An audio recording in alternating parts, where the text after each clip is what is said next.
Derek, 5, 4, 3, 2, 1. Hi, it's Ricky of Moshville Times here once again. Now, tonight I'm delighted to be welcomed by Scottish death metal band Scordatura.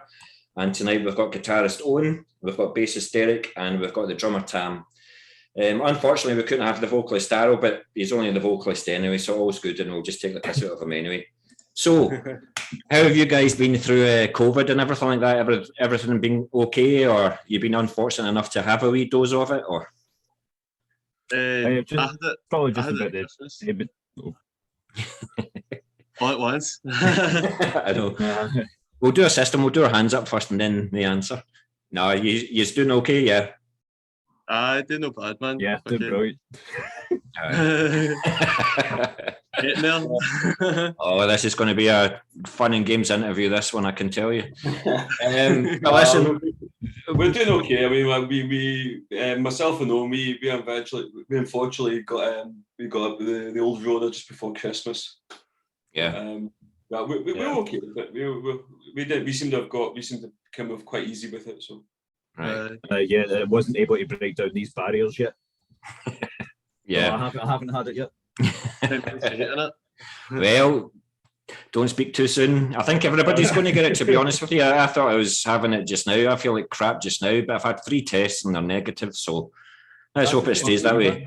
But listen, guys, we're not here to talk about all this COVID nonsense. We're here to talk about Scordatura then. So it's been almost 2 years ago now that you released the album Mass Failure. So I imagine that you guys have been busy writing new material. Or have you been concentrating more on promoting the last album now that you've got the possibility to do so?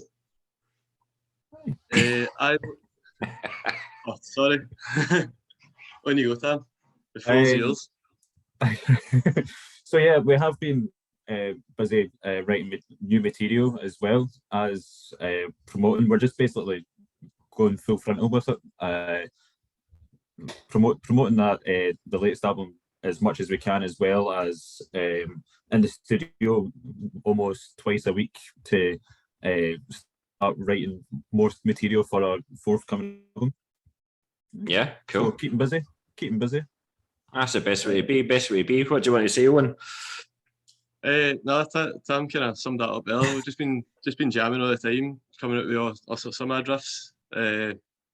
So you've been fortunate enough to be able to meet like a couple of times a week. When did that begin to start opening again? When were you allowed to meet again? It was like about, say, the first time was, I think it was in the summer of 2020. Yeah. When we were able just to get a few jams, but there was no gigs or anything like that. But we were just kind of meeting when things started dying down. But probably I would say just in the last year we've kind of been able to jam a lot more and rehearse a lot more as well, and it's been very productive. So yeah, good. I'd imagine, Derek, though, that when you first saw each other again in the studio, you're like, who the hell are you again? What instrument is it you play? I was like, oh, you got a beard. Cool.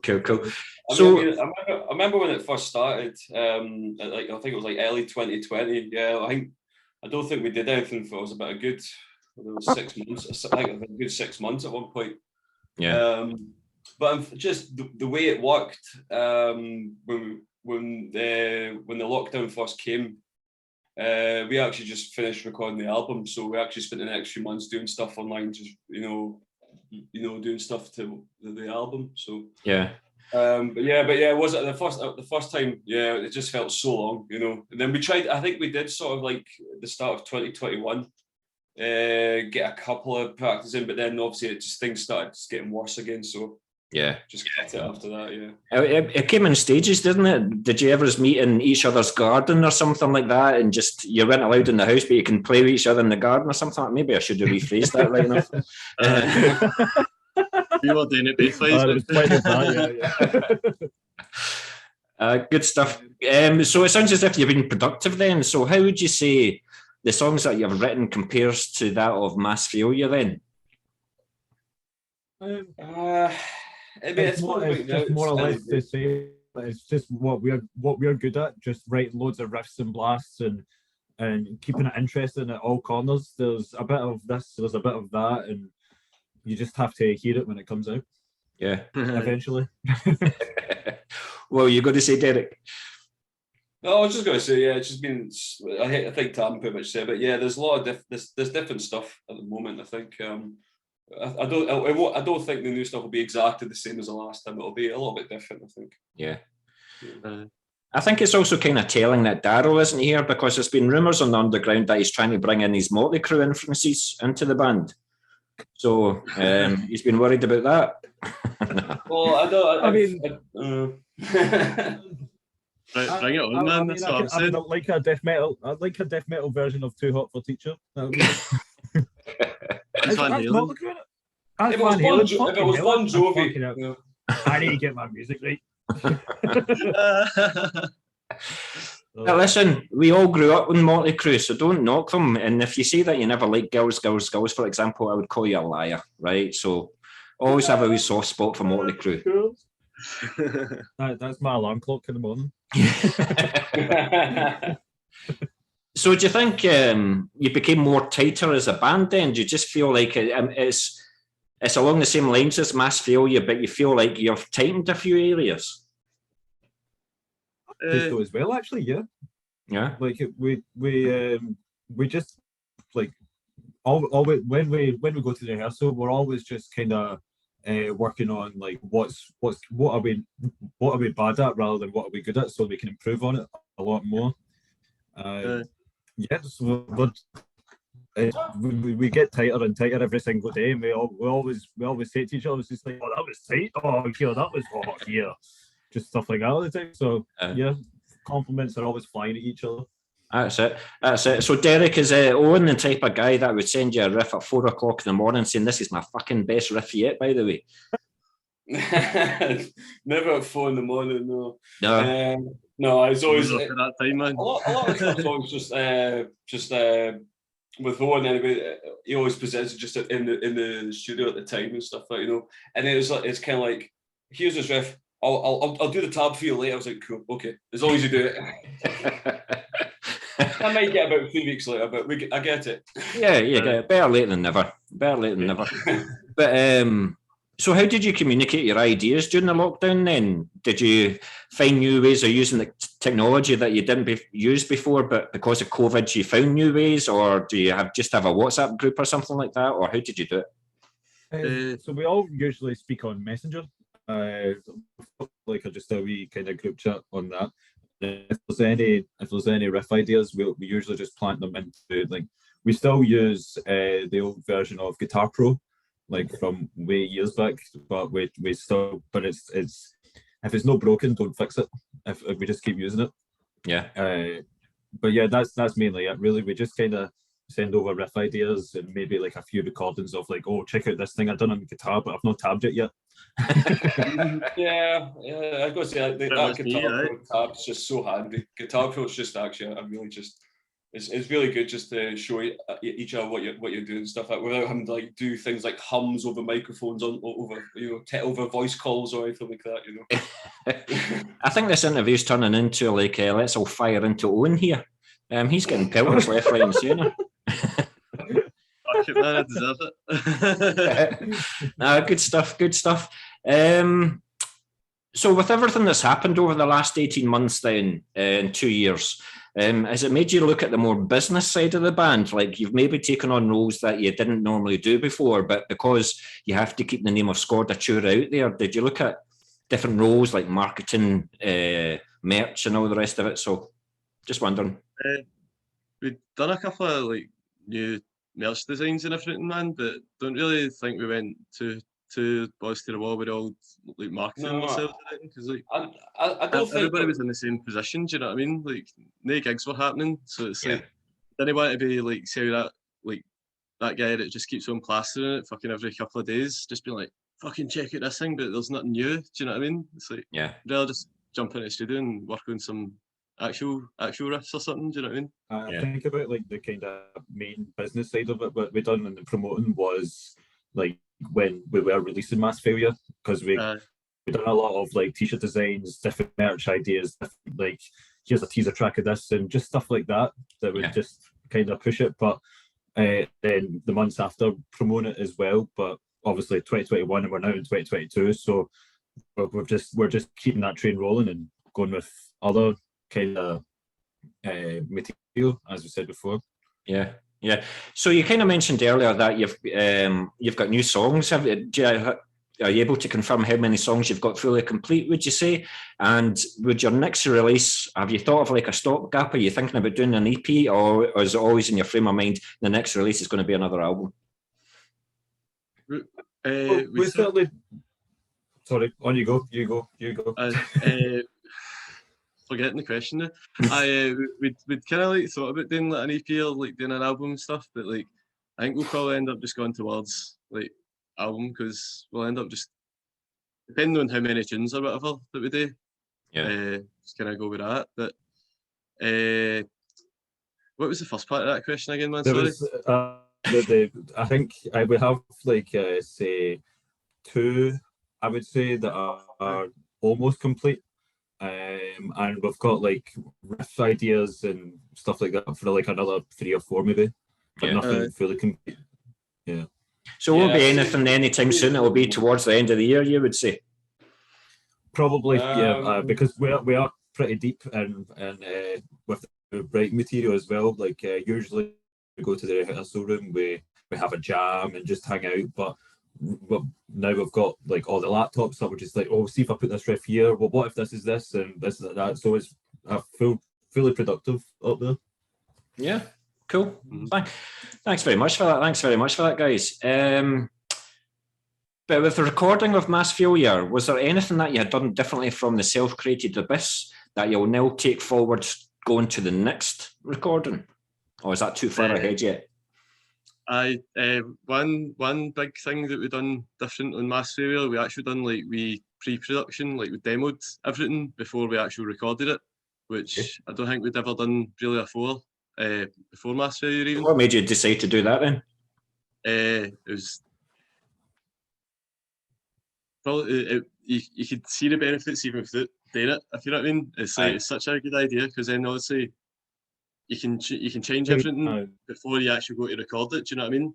Yeah. It's like would be nothing worse than actually going there and it's like you're hearing it back and you're going, fuck man, this isn't really how I wanted that or whatever. So there was like quite a lot of I don't know, like kind of like full different versions of songs and everything, but you could at least like you're recording it and then you're going, I'll maybe change that bit, how about this bit, and change it when there's no like a kind of deadline behind it.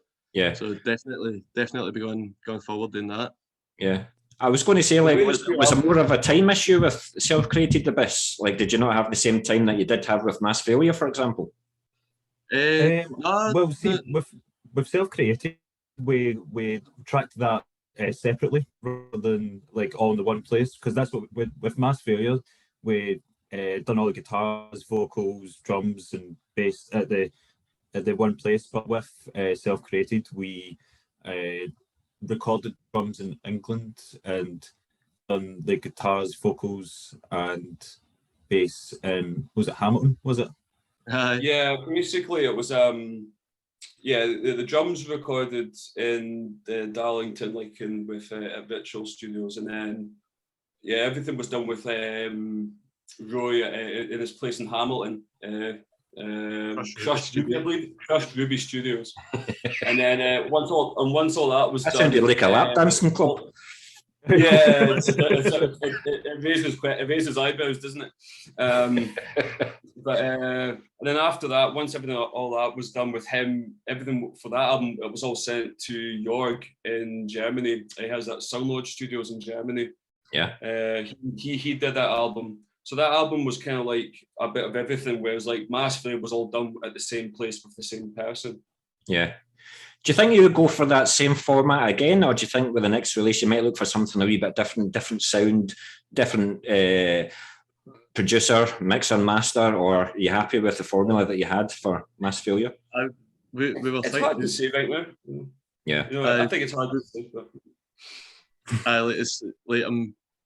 we're all happy with like how Mass Failure turned out and everything, but I think it'd be good to like just see what else we can do, if you know what I mean. Like a little bit of variety. Album twice. Do you know what I mean? Yeah. You don't want to sound like a obituary, like 6 albums, the same sounding all the time. Morris and all the rest of exactly. it. You like a wee bit of variety. By the way, I do love Obituary. I thought I would just throw that in there before I get Mars kicked. But I saying that to the guy with the Obituary tattoo. Can I just say I've screamed for years and years and years they need to do Cause of Death Part 2. But anyway, that's for a topic over a beer, right? I think World Demise is very much underappreciated. I think that album needs more attention, but that's just me. Agreed. I Don't Care, Solid State, brilliant songs. Yeah. But with the band being fairly settled on the band members front then for a good number of years, when constructing new material and with band members having their own personal taste in the music, how would you say like you keep it all together when negotiating what stays in and what goes out of a song? Do you have a vote, fight? That's never been anything as mad as that. I don't think. I think like we all kind of know what works. I guess it's like sometimes like ideas get like fucking shot down or whatever, but for the main bit, it's like everybody's like we all kind of know the same kind of vision that we're all going for, if you know what I mean. So yeah, the thing is, songwriter as well. Yeah, I mean the thing is we've been doing this for so long. We all take turns. Right, go Derek. I'll say right. Go Derek. Go Derek. I was just gonna say we've been doing this for so long now. We just kind of know what to do. It's not even like you have to worry about what were these guys. We've got a, I wouldn't say a formula, but we've got like ideas of it, and we just know roughly like what to do. Yeah, and just kind of what to do that stuff. We've been doing it for quite a few years now. Like, and even like before I was in the band, those guys were just doing it for so long before that. And it's just like these two guys, they just click. They just know what to, they just know how to. They just click. They know like they've always got something going on and stuff like it's the two of them have got something special quite going on. I think a lot of people probably don't realise that the two of them actually work really well together. Have you disrupted that, Derek? Have you brought? No, let's do this. No, we're not doing it your way, Tam. We're going to do it this way. I'm just that stupid guy that's like, bass, turn it up. Good stuff. What do you think, Tam? Oh, not a lot. So like we all take turns of writing different songs. Like we all basically like the same music, the same riffs, the same this and all that, and we always try and incorporate like what we're listening to, like different genres, not even like death metal, into different parts. Yeah. Like it's even noticeable in Mass Failure as well, with like different bits that you wouldn't imagine being like. It's just little small clips of songs that are in our songs that you imagine being in death metal songs, but we just try and incorporate what we like, and because it's our music, nobody else's music. So does Owen send you the riffs and then you just base your drums around that, or does Owen and Derek get together and then send you that, or how does it all formulate? Well, there's a few times I'm writing the riffs as well, to be honest, and I'm sending it to them, and at 4 o'clock in the morning. Well. Yeah. At 4 o'clock in the morning, I'm that guy. It's good to see that you are quite tight. I was quite disappointed in your answers there, to be honest with you, because I was expecting fisticuffs in the studio and blood on the walls and stuff like that. But since Darryl's not here, then is he the moody one? Is he the moody one? Is he always the one that is the hardest to convince? We'll not get into that. Nah, man, Darryl's chilled it as fuck. Aye. Nah, good stuff, man. Even for a vocalist, Darryl, like, fair enough, he doesn't play like an instrument or anything like that, but he definitely comes in, and when you hear stuff, and then he'll just be like, you should maybe do something, and maybe just like a little something here, and maybe suggest something, or you'll just maybe suggest like maybe play that for one bar instead of two. He might just do something like that sometimes. So he does have a little input, with like sometimes you'll hear something and maybe suggest. Maybe plays for 4 bars or instead of 2 or whatever. Suggest something. I thought vocalists were tone deaf. They wouldn't. No, they just no. Okay. No, he's got a bit of creativity to him, definitely. Great stuff. Thanks a lot, guys. But we're going to talk about Darryl for a wee second then. So with Darryl being the vocalist of the band, does he take care of all the lyrics for Mass Failure, or were the contributions from the remainder of the band as well? Does he welcome contributions, or has he said, no, this is my side of the project, I'll deal with this? No, not really. For Mass Failure, always had like probably quite equal amounts of like lyric writing like across the full album. Yeah. The new stuff though, like Darryl's been kind of just taking his own kind of ideas to it and everything, which we're like fucking chuffed about and everything. It's like it's interesting just seeing like kind of his vision coming, like how he's wanting it, instead of like fucking all four of us like fighting or something. But I which got when like, the brawl comes in. Yeah. Because I'd imagine though that is there situations where Darryl's finding it hard to visualize how you guys are wanting them to sing it. If you guys have written a lyric, right, say for your example, Derek, you wrote the lyrics, does he sometimes struggle to adapt it to the way that you saw him singing it when you were writing them? Really, no. I mean, I think on Mass Failure, I think Owen, I think you got them. I think you got quite a lot of lyrics for Mass Failure. I think you did quite a few songs. I think me and Tam did one each. And I think Darryl did some as well.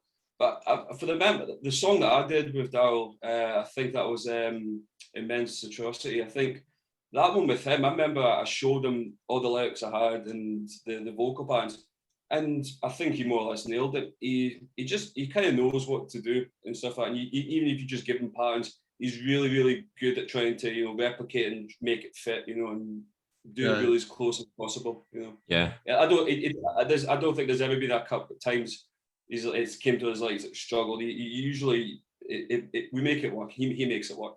Yeah. Does he hate you though when he's right like 10 words in a line and he's only got like 3 seconds to say it all? Aye.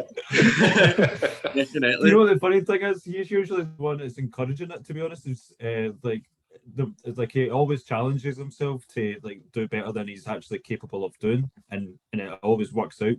As heard on the album as well. No, fair play, man. Fair play. Yeah. So as it's been a difficult 18 months for bands to not been playing any gigs, did you think about doing like a virtual gig? See like how you guys were able to get together. Did you think about just setting up a couple of cameras and play the songs for 40 minutes in the studio and just keeping your name out there? Or was it discussed and just went, nah, we're not doing this? We did discuss it. I remember we did put it into discussion because we did see other bands doing it, and it was a pretty good promotion. We did get an offer or two, but like logistically, it just didn't work out properly. Even like all the time, I'm myself and like are posting say like clips of us playing on like different Instagram, Facebook, and stuff like that, but to do like a full jam, we didn't get around to doing that. Although it would have been good to do so, but we never got around to doing it. Yeah. I take it you kind of never expected it to last this bloody long in the first place. Exactly. That's exactly. 2 weeks to flatten the curve. Aye. Yeah. But also you're unfortunately not on the same limits as Behemoth, who probably had a huge budget to do their show. Even ingested, so that would have still cost a good few grand, I would imagine. That's the thing. You need a budget to do that sort of thing. Aye. You do. It needs to make it look really. I mean, there will be some bands that have probably done it quite, cheapish, and maybe it doesn't look as good. But to do it well, you probably need a decent budget. Yeah. I'd imagine as well, you finish playing your songs and you're looking for the crowd going mental or whatever like that, or saying thank you and clapping and all the rest of it, and you look out and there's an empty room. So it would have been a strange experience, but again, it would have kept your name out there. Don't know. It's pros and cons. Be a hard one to say really how that would have went, but yeah. I could just imagine performing a show that would just be like, hello Cleveland. If you've done a virtual show, that will probably be the one time that you would fight in the studio I can see that happening. We'll start our own mosh pit. That's what we do. That's it. So now that you're lucky to get back into the studio, where is it you rehearse and where is it you record your songs and where do you rehearse? We've been in the same practice room, practice space or whatever, like for about, I think the last 7 or 8 years, maybe even. Yeah. In Kilmarnock, but it's all basically like practice rooms and hundreds and hundreds of bands like in each of them type thing. So yeah, it's decent, man. It's right. It's in Kilmarnock, even Bleed From Within in there as well. Yeah, and Party Cannon upstairs. Do you ever go like that? Going to keep the noise down up there. You'll usually I've got like a wild variety of different bands that are all practice round with us. This even helps us as well because it's like because you get so used to just hearing blasting death metal all the time. It's good to just walk out in the hallway and just hear something nice for once. Yeah, cool. But you released the video for Nothing But Dust. Because Mass Failure is still out there and it's not that old or anything like that. Do you see another video to conclude the visual side of the album, or do you see another video happening now that you can get back together again? We'd not really spoke about it doing another video or anything, because but like be up for the idea. But see how World developed for the same album, like we'd put out a video of that maybe about a year or so before the actual Mass Failure came out. Yeah. So like, I guess technically we've got 2 videos after one album, but could always do 3, man. Just don't know what one. Fucking. Well, if you had your choice, in fact, that's a question for each of you. Then, if you had your own choice of a video for the album, then what would it be? Like, so it might be your personal favourite off the album. Then, so what's yours, Owen? I've already done mine. That was. I know, man. I know. No, if it wasn't Nothing But Dust or World Developed, obviously, it would probably be the Flesh It Hates. That one's that's a mansion. But all sorts of quick cuts and everything in that video. I'd be digging it. Cool. What about yourself, Derek? Probably go with the title track, actually, Mass Failure. Probably go with that one. Is that because that's the one that you wrote? But there we go. I think it's a good one. I think I'd be a good one for a video. Has it got a bass solo in it?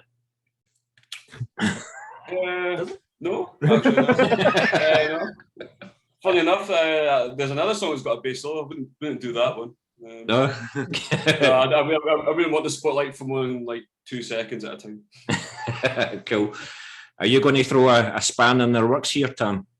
Well, I'm actually having to agree with Owen with the Flesh It Hates because I wrote that one, so that's nice. Good stuff. I suppose I did ask a silly question. But going back to gigs then, I was there in the October gig that you had with Fetal Juice, Bloodthread, Brain Bath and Rend Them Asunder. So how did that feel like turning up to a Glasgow gig at the Audio after months and the place was pretty much rammed? It must have been a brilliant feeling. It was honestly such a great welcoming. Like as soon as we seen, because we're going for any shows, it's like you're just like, oh, is anybody still going to come out to see us or whatever? But the fact that the place, as you said, was completely rammed, then it was class. Like I had a big smile on my face throughout the whole show. I was not expecting it at all. I was not expecting it. I was thinking maybe about, nowhere near that. I mean, when I got there, I was like, oh. Hi, everybody. What about yourself, Owen? Were you a wee bit nervous? I was shit myself. I thought I was going to forget how to play the songs and everything, but it turned out pure brilliant night. Everybody loved it, and we loved it as well. Just being back on stage, man, it's amazing. I do have to ask though, who made the most mistakes? Me, definitely. No way. Definitely. I'll jump on that grenade, man.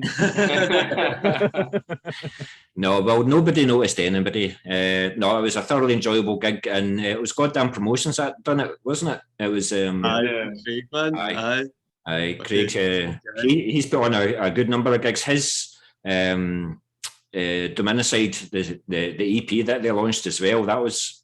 Aye, that is brilliant. It was a good EP launch as well. It was well attended, really well attended. So. I think that's what's happening. People are just like screaming out for gigs now, but now that we can go to gigs, every band's now playing gigs. So I just hope it doesn't have that much effect on the crowds that are going. You just have to pick the right time to gig now. Just watch who else is touring and then just pick the appropriate time. So I'm sure it'll be fine. But also with Bloodstock as well, with everything, you couldn't get the European bands or the American bands or anything like that. I think what it showed was the UK does really have a good, strong metal scene. And I think that the brand new, I mean, there might have been a fuck ton of new punters that you got at that gig at the Audio. They might now come back rather than wait for the big guns to come. Not that I'm not saying that you're no big guns, right?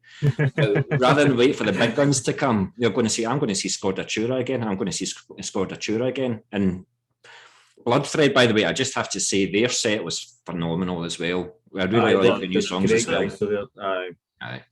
I just wish they would hurry the fuck up. They take so long to release stuff. But no, they played a blinding set as well, as did everybody. It was a good night, really, really good night. Thoroughly enjoyed it. That was brilliant, man. Did you head to Bloodstock yourselves? Did you get down there? I went to the Bloodstock just there. It was brilliant, fantastic time. The first band that I'd seen live after all that time, like with lockdowns and COVID and everything, was Fetal Juice. Yeah, so it was brilliant. See, just getting to see them on the main stage and everything, just pure going for it. We've got a clip on Moshville Times, the first Wall of Death, you know, and it's got like 400,000 views or something like that, you know. So it's just. But I don't know, did you manage to see a band like there's a band of like 15 and 16-year-olds who are actually coming to play Glasgow next Tuesday? They're supporting the Vile Tortured Demon. Did you see them? No, man, don't think so. Well, I might have seen them. I was free most of the time. And the truth shall set you free. But yeah, I mean, they're like 14, 15 and 16 and they play Bloodstock and they just nailed it, absolutely nailed it. They're from Manchester, so if you're going to the Vile gig next Tuesday, go early doors. They're the first band on. But like I'm saying, it just shows you the strength of the UK scene at the moment. Yeah, definitely. Right, that's great, guys. Thanks very much for coming back. Listen, I've only got a couple of questions for you, and I'm thanking you very much for staying on, and especially for this length of time. I know that you've got busy private lives and stuff like that. You don't really. But anyway, before the internet then, I may be showing my age a wee bit here. I'm a wee bit older than you, but before the internet, magazines and fanzines were the places to find out about new bands and trends. But now publications have been replaced with thousands of websites catering for all genres. So do you think that some of the passion's been lost, or do you think that the internet's been a good thing for music and a good thing for Scordatura? So why don't we start with Owen then? I need to defend. I think you got the questions first, so you could have this. I think the internet's been a brilliant thing for us. Like we weren't really about before like the internet anyway. But like say what it says about like the passion and everything maybe being lost and everything. I don't think so. I think it's probably like the same people that would be making the fanzines and the magazines and everything. That's just like that's them making their like websites and like like kind of blogs and everything. Do you know what I mean? Yeah. And even just like even when it gets down to like playlists and everything, see how like even on YouTube and everything, see how just like letting that just spin on autoplay or something, and it's like a band that you know you're like kind of into or whatever, so you fire them on, and it's just like all sorts of people you'd never have heard of before and everything. I think that's just like it's fantastic, man. Like imagine like about 30 years ago or something, people being like imagine what they'd think of this now. Do you know what I mean? Like instead of having to go get a fanzine, fucking write mad letters to people in other countries and everything, just to maybe get like a tape sent back to them. Everything's all just like that now. Just a wee sort of thanks for reminding me of how old I am by saying people 30 years ago. I wonder what they think now. I was there 30 years ago, so thanks for reminding me. I was just born. But it's interesting. In fact, I'm going to get everybody's opinion first, and then I'll give you mine. But Derek, so what do you think, mate? I think in general, with the internet stuff and that now, for the most part, it's a good thing. I think there's probably, I don't know, I think like maybe sometimes because of the internet, the way it is, obviously, because everyone can now just upload whatever they want to on the internet and stuff like that, and everyone, it's quite easy to do so. There's so much goes on. Sometimes so much content can just go over some people's heads just because there's so much of it. I'd say that's probably the only downfall. Sometimes it can be a bit too much, but for the most part, it's a good thing. I think it's got to be better these days than it was, a long time ago. Cool. Thanks a lot, Derek. Last but not least, Tam, what's your thoughts? Oh, sorry, that's the end of the interview. Time's up.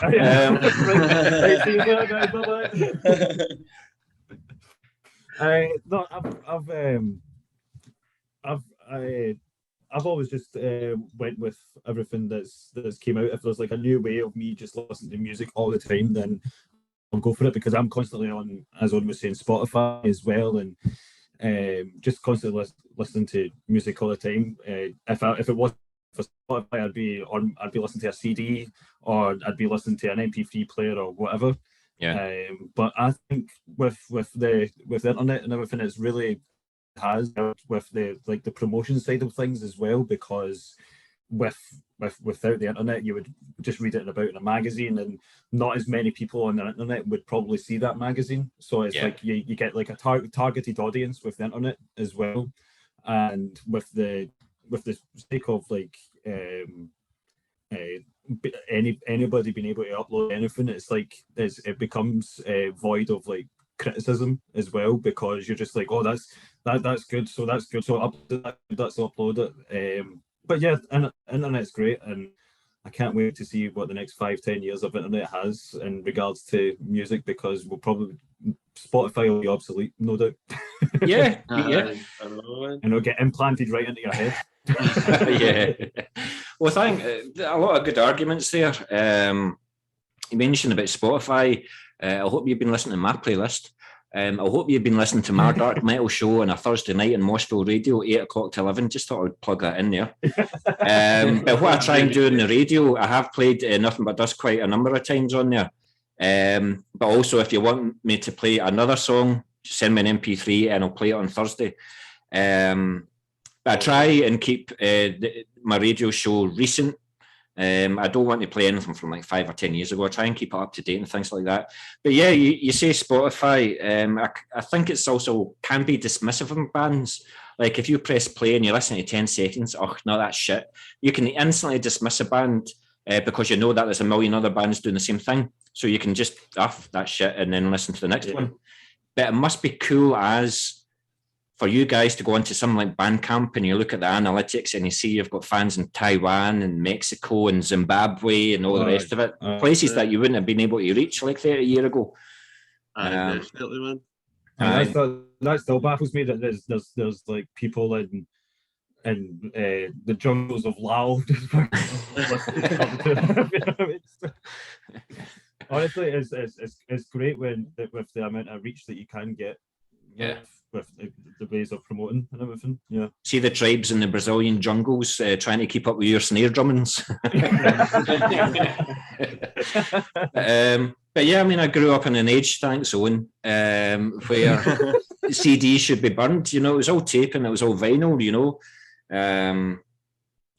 But yeah, you get a pound note. Remember pound note? No, you wouldn't remember pound notes. You put an envelope, you send it to a band, and then you get a cassette back, and you would listen to it, and you go, don't know if I like that. But because you've invested in it, you would listen to it again and again, and then make your mind up. But like I say, with Spotify and Bandcamp, 10 seconds, oh no, shit, next band. Can be too bit dismissive, but again, you can talk about this to eternity over a pint and stuff like that. So maybe we'll get the opportunity to do that one day. That's a great idea. I'm not buying. But the last question, and I'll probably need to set up another 40-minute interview for this one, is we're going to discuss your instruments of choice. So again, I'm just going around the screen. So Owen, what was the guitars that you used for Mass Failure, and are you continuing to use them for your new songs? So what's your pickups and your amps and your pedals and all that? It's just been the one guitar for about the last 10 years or whatever. It's an Agile, like Les Paul shape baritone, because we play in A sharp standard, so it's decent for that tuning. But it's always just been that guitar. I put in over lockdown. I put in a bare knuckle pickup. I can't remember the name of it. A bare knuckle pickup after having a EMG 85 for years and years. It's been some difference anyway. Yeah. And amp wise, if I'm playing live, I've just been using like a kind of wee small pedal board, like like a pedal board kind of powered amp instead of like an actual head itself. Yeah. But, recently in the studio, I've been playing through like my two all PV tube heads and everything, which is sounding banging. Do you know what I mean? Don't think you can really get any better than like tube tone. And then the APVs through a Mesa 4x12 and a Vader 4x12. And that's me. Cool. So is it a 6 or 7 string guitar then? It's just a 6, man. Have you thought about going to the 7? Nah, not really. Like I don't even really use the 3 tap strings as it is. Do you know what I mean? It'd just be like an extra, it'd be like a waste of metal. I was going to say, I made a mistake asking Beetlejuice, like, so is it a 6 or 7 string guitar? And he just went, no, it's a 2 string, you know? So you're pretty much the same. You're pretty much on the same wavelength, man. But so you're saying you've only got the one guitar then? What happens live then if you break a string? Is that the guys having to stand about for 10 minutes then waiting for you to figure out how to put a string on? I do have another, like, I do have like a spare one and everything, but like that, it's just a fucking, can't even mind the name of it. A Washburn, like the Dean ML shape. Okay. But the only time that I remember like actually breaking a string, it was at Bristol Death Fest when we played down there. It was like fucking brilliant day and everything. And within like the first 20 to 30 seconds of the first song, the string broke. So I went and got my guitar, and then I realised I hadn't even tuned it or anything. So I had to put that one down and go and like beg somebody else. It was Jake for Body Harvest that gave us his mad fucking Ibanez Zyphos that was in, like, luckily in the same tuning. So I managed to play the rest of the gig with that. But since then, I've always been lesson learned. Every day's a school day, isn't it? I like more worried about breaking strings. Maybe picking a wee bit later. So would an Ibanez be like a guitar choice, or if you were to look at buying a guitar for your next purchase, what would it be? Or are you satisfied, perfectly satisfied with what you've got? I'm perfectly happy with that Agile. I've got like a few Ibanezes I used to play in before I had the Agile, but I just like that better. It sounds a lot better, like, for our sort of stuff, and it's nicer to play, I think. Yeah. And it's covering all my stickers. Cool stuff. Thanks very much, Owen. So Derek, what's your setup, mate? What is it you use? I've got a bunch of I've got a collection of like Ibanez sound gear basses. I think the sound gears are the best ones that Ibanez do anyway. The one I used for Mass Failure, the one I'm looking at them over here because they're over here. Yeah, I see them. I was going to say I'm kind of like looking at them. You can show us it if you want, and I mean the bass. You can show us it if you want.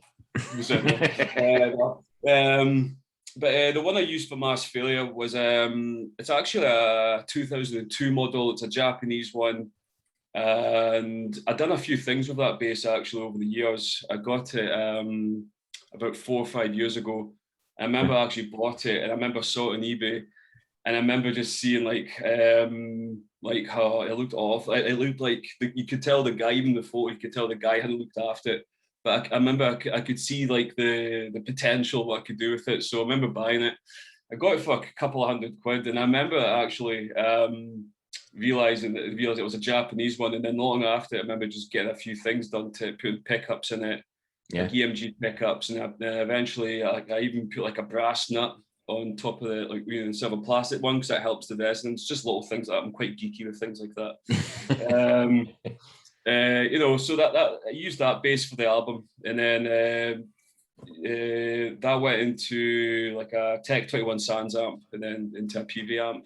Cool. And stuff like that. And I've been using that setup for years, just like a sound gear into the Sans amp, into a PV amp head. But just recently I got an Ampeg head, so using that now. So that's like the ultimate bad boy. You all seem to be treating yourselves during this lockdown. You're all buying new equipment and stuff like that. You've got to be good to yourself. Exactly. So Derek, like, are you going to continue using the same bass for the next recording, or do you see yourself changing it again? Are you playing about with things? I've got, like I say, I've got like a collection of sound gears. I've got like 4, and I've got a Warwick bass as well. So based on when it comes to do the next thing, I'll just I'll feel out which one feels best to do it, because like that's how I did the last 2 albums. I kind of just decided near the time. Yeah. I've got a few albums that basically choose, and I kind of, when I go into the studio, I even just mess about and decide which one's which and stuff like that. So I'll see near the time. You're going to add another string to it? Oh, don't be silly. Come on. Let's not confuse things now. Plus the fact, if you added another string to it, Owen will be worried that you're after his position in the band, I'd imagine. Yeah, exactly. Cheers for that, Derek. Thanks for that. So what about yourself, Tim? What's your setup with your drums? So just the usual sticks, snare, kick. No, I've had this same snare, a 12-inch snare, which is it's quite for it, like it packs a punch, and I've had that for every recording that we've done. Obviously just changing the heads on them as well and everything. I've got a full set of Pi stay cymbals. I just feel as if that's the best sound, and I've got the drumsticks I use are ProMark drumsticks. I've always been suggested, just be like, oh, why don't you get this kit, because these sticks, because they're cheaper, or you can get this sort of like endorsement deal or whatever. And I'm just like, no, like if something's like what Owen was saying with his agile guitar, if it's no broken, don't fix it. If you've got what you like, then keep it that way. Yeah. If it works. Yeah. So was it difficult to get the snare sound that you wanted for the recording, or did you find the sound you wanted quite easy, or was it quite picky?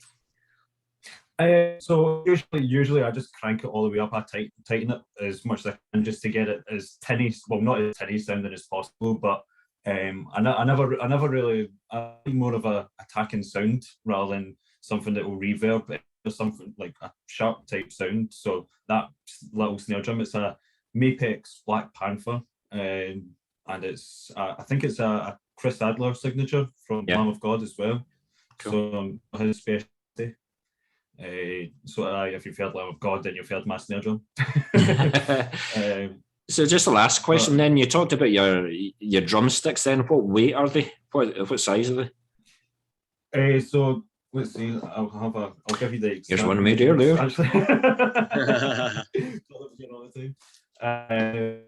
It's a TX5AB. It's perfect for rebound, so that I have to put less work in my fingers to do blast beats, and it's perfectly balanced with all the other ProMark sticks as well. Yeah. So I take it these guys, Owen and Derek, could just pick up the guitars and just write riffs and stuff like that. How did you manage to do the drums? Were you quite rusty, or do you have an electric kit in your house as well? No, I've been playing drums now for over 20 years now. Yeah. And I started off playing like different rudiments, and I even before even metal or rock music, I started with playing jazz music, which is a completely polar opposite from death metal. Yeah. But like I've just been learning from different angles here, there, and everywhere, and it's all just accumulated into my playing style as well. Cool. And when we're going for when we're writing music, I usually program the drums into Guitar Pro as well, so that I have a good idea of what it should be and what it could sound like as well. Or even if me and Owen are jamming, we play it away and it's like, right, okay, program that into Guitar Pro, and then we'll be sound. So it always goes back to Guitar Pro. Love it. Should maybe actually buy a set. I know, we should actually probably buy it. Just a last question, just for you, Owen, then. With the lockdown then, and with periods of like months going by where you couldn't see each other and you didn't need to do any songwriting, did you actually just keep your guitar up against the wall and just say, I'll play you tomorrow night, I'll play you tomorrow night, I'll play you tomorrow night? Or did you get fed up with the guitar, or were you always constantly playing with things? At the start of lockdown, I remember like that was just after we'd recorded the album.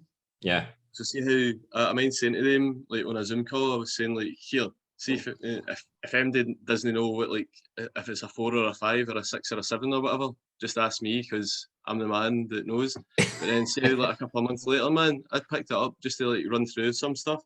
I'm like, I can't even fucking remember this, like, can't even remember the structure of the riffs, never mind the riffs itself. But I got a wee bit better since. I got a wee bit more practice. Would you agree, Derek? No. That's a good way to end this interview. We're finding out that we're finding out that Owen is actually a worse guitar player than when he actually started. But anyway, but like I say, it's possible.